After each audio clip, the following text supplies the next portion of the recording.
Le compte à rebours est lancé. Retrouvez-nous le 21 mars à 10h chez YAM24 d'Afimoto à Boulazac. Nous allons rouler pour soutenir France Alzheimer. Venez à notre rencontre pour échanger ou juste pour nous souhaiter que du bon. Bon, maintenant il est temps de me suivre car on va aller dans mon garage. Et là, je vais vous faire voir ce qui s'y trouve. Stop! Avant de franchir cette porte, n'oubliez pas de scanner ce QR code ou d'utiliser le lien pour faire un don à France Alzheimer. Je rappelle que l'intégralité des dons va directement à l'association. Il n'y a aucun intermédiaire. Merci pour eux. Et bien voilà, vous découvrez nos machines. C'est deux Ténéré T700 World Red de 2023 avec 5400 km et 6200 km à peu près. Ce choix a été fait de façon très rationnelle. Un compromis entre la fiabilité et les capacités tout-terrain. Alors c'est un moteur de type CP2. C'est un bloc bicylindre de 690 cm3. Il est reconnu pour sa robustesse. Donc il a été mis à l'épreuve et franchement c'est un moteur tip top. L'avantage c'est que là où on va passer, n'importe quel mécanicien à peu près doué va pouvoir réparer la machine. Et ensuite il y aura plus de disponibilité pour les pièces en cas de panne ou de casse. Alors petit conseil, il faut embarquer ça avec vous, ça prend pas de place, c'est une clé USB, mais c'est aussi la Bible, puisque c'est le manuel d'atelier. Donc pour toute intervention mécanique, eh ben, c'est le Graal ça, le Graal. Ne pas oublier. On voulait également de la simplicité au niveau de l'électronique. Tout ce qui était superflu pouvait être un problème au milieu de nulle part. Ce qui nous a intéressé également, c'est l'autonomie. Un double réservoir de 23 litres, nous permettant dans des conditions idéales de parcourir 450-500 km. Cependant, nous avons prévu chacun un jerrycan souple de type Desert Fox de 6 litres supplémentaires. Cela ajoute plus de 100 km. Alors pour encaisser les pistes défoncées par exemple, il y a une fourche Kayaba avec un débattement de 230 mm et un amortisseur de type Öhlings pour stabiliser la moto avec un réglage par molette. Il y a un bon équilibre poids-puissance qui va permettre une bonne gestion de la machine. Bon allez, je peux dire qu'on part avec une certaine tranquillité d'esprit mécanique. Je croise quand même les doigts. Et avec l'endurance d'un chameau et l'agilité d'un cheval. C'est pas mal ça. Concernant la bagagerie, on a opté pour des valises rigides. Bon, on a longtemps hésité, on a pris un truc de simple. On verra bien au fil du temps. Cependant, on s'est dit que si on devait perdre nos motos de vue un court instant ou peu importe, ça faciliterait un peu moins la tâche aux gens mal intentionnés. Après, s'ils veulent ouvrir, ils ouvriront. On a démonté dans l'intégralité les deux motos de façon à voir comment ça se démonte, pouvoir identifier et localiser toutes les pièces.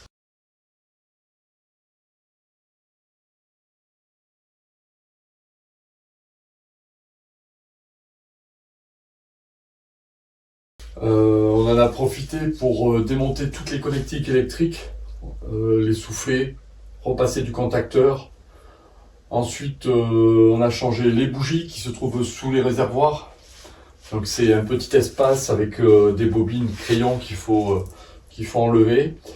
On a changé également tout ce qui est fluide. Il ne nous reste plus que la fourche. Qui part chez Yamaha Boulazac en Dordogne. Donc les deux motos ont été équipées de crash bar pour celle-ci, avec un ancrage position basse de façon à ce que, en position assise, le genou ne vienne pas buter sur la barre. Voilà, il y a des crash bars qui sont en position haute et c'est gênant à la conduite. L'ancrage sur l'autre est plus bas. Et disons qu'il n'y a aucune gêne non plus sur celle-ci. Voilà, on les a équipées toutes les deux d'un bumper. Voilà, c'est une petite partie qui permet en cas de chute, de venir en contact avant le crash bar. Bon, on verra. On a démonté les sabots d'origine qui n'offraient pas une protection maximale. Et du coup, on a mis des sabots AXP en polymère, donc de 8 mm, bien plus léger. Et l'avantage, c'est que celui-ci vient prendre jusque devant les collecteurs. Et il vient également protéger l'amortisseur par-dessous. Voilà. Et franchement, il est très bien, très enveloppant. La particularité, c'est comme il est en polymère, on a pu le retravailler pour pouvoir l'insérer au niveau des crash bars. Donc, ce qu'il faut savoir, c'est que la hauteur de selle sur ces modèles est à 890 mm. Donc, moi, je fais 1m86, ça ne me pose pas de problème. Mon pote, Tana, est un peu moins grand. Donc, on a changé la bilette de rabaissement qui se trouve ici, ce qui permet de descendre la moto. Voilà. Cependant, ça engendre d'autres réglages, notamment au niveau des T de fourche, qu'il a fallu également descendre, recalculer pour les descendre. Et il faudra certainement durcir l'amortisseur. Allez, suivez-moi. On va se rapprocher de la moto. Alors concernant la partie avant, on a prévu des bumpers ici, des protections avec un axe traversant. On les a pas mis pour le moment parce que la fourche part à la purge, mais c'est ça. Voilà, ça va venir protéger la fourche en cas de chute. Et oui, on prévoit la chute quand même, hein. Voilà. Ensuite, on a commandé, on les a pas reçus, une extension de garde-boue qui va venir ici, d'une dizaine de centimètres à peu près, à peine.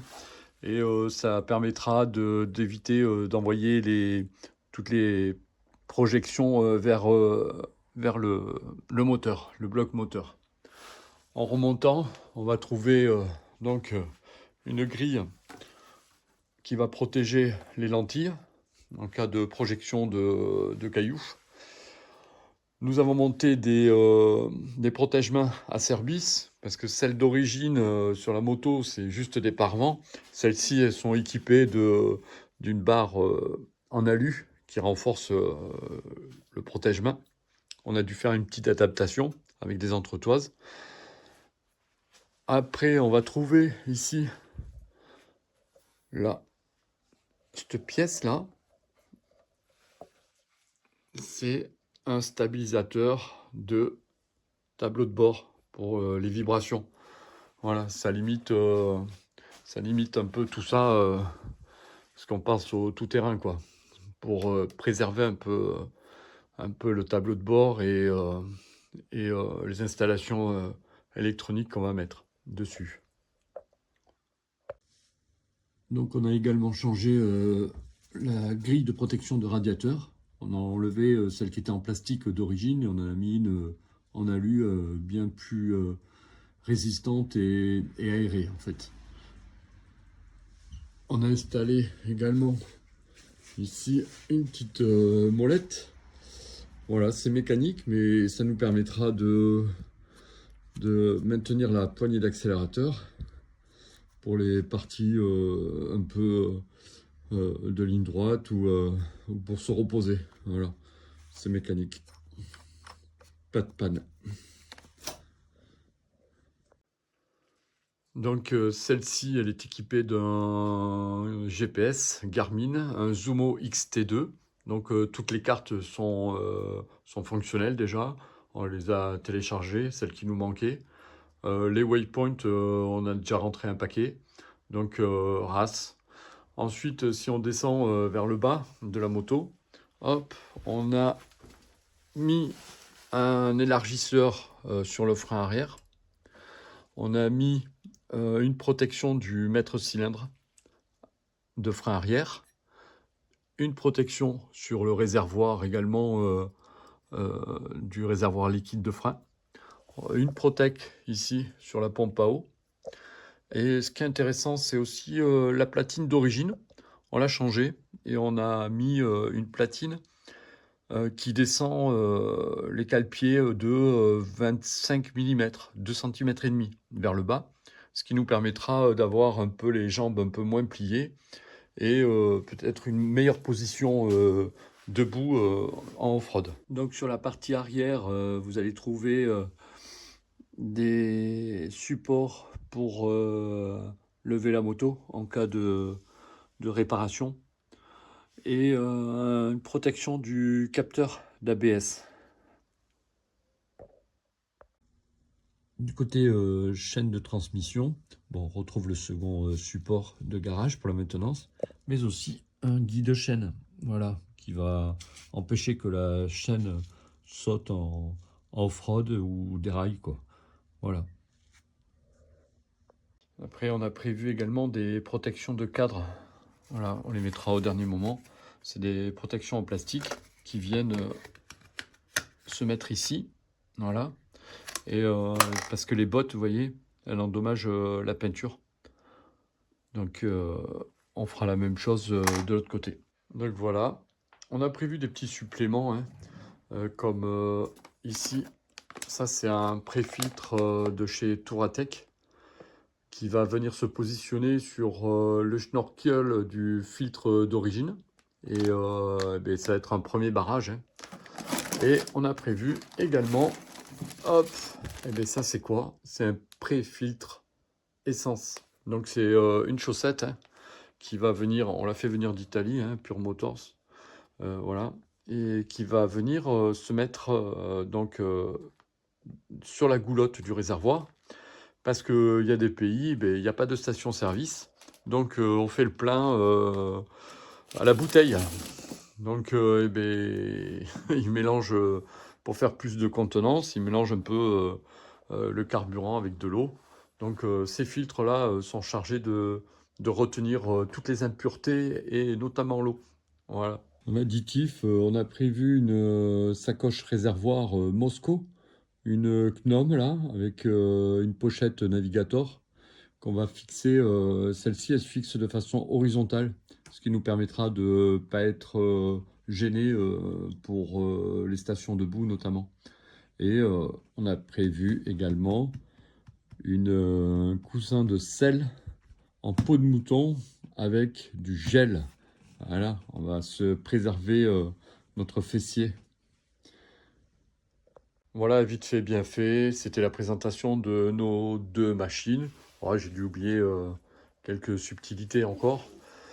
Et la prochaine fois, eh bien, on vous présentera notre matériel pour partir. Voilà. Mais surtout, n'oubliez pas de faire un petit don pour France Alzheimer. Ce serait sympa. Merci à vous.